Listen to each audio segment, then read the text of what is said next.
Përshëndetje dhe mirë se vini në tutorialin e radhës nga mësimi në Shqip. Sot do të shikojmë dy funksione të reja, më konkretisht funksionin min dhe funksionin max. Funksioni max na lejon që të gjejmë vlerën maksimale në një kolon sipas një kushti të caktuar, ndërsa funksioni min na lejon që të gjejmë vlerën minimale në një kolon sipas një kushti të caktuar. Do të bazohemi mbi të dhënat e tutorialit të shkuar për të sqaruar këto dy funksione, pra kemi një tabelë që përmban të gjithë informacionet mbi persona të ndryshëm, gjithashtu përmban rrogat ose pagat e secilit prej tyre për muaj të ndryshëm.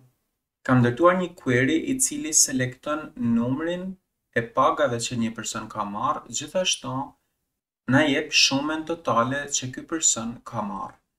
Lind pyetja, si mund të gjejmë vlerën maksimale ose rrogën maksimale që ky person ka marrë, dhe këtë gjë e bëjmë pikërisht duke përdorur funksionin max, pra themi max dhe më pas kalojmë përsëri kolonën salary, sepse funksioni max, siç e tham, vepron mbi një kolon dhe mund t'i japim një pseudonim nëse dëshirojmë, le të themi max salary. Në po të njëjtën mënyrë, nëse dëshirojmë të gjejmë vlerën minimale, bëjmë min, kalojmë përsëri salary dhe themi as min salary. Në qoftë se ekzekutojmë këtë query, do shikoni që kemi dy kolona të reja dhe më konkretisht na jepet vlera maksimale ose paga maksimale që ky person ka marrë, gjithashtu na jepet dhe paga minimale që ky person ka marrë.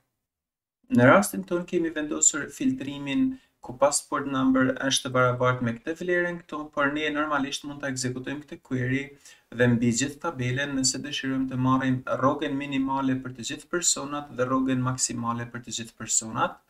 Në qoftë se selektojmë vetëm pjesën pa where dhe ekzekutojmë, do shikoni që rroga minimale nga të gjithë personat është 174 euro, ndërsa rroga maksimale është 1574 euro.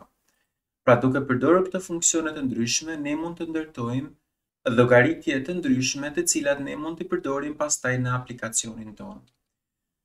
Kjo është një hyrje e shkurtër se si mund t'i përdorim funksionin min dhe max, por normalisht në raste më komplekse do i shikojmë në tutorialet e ardhshme.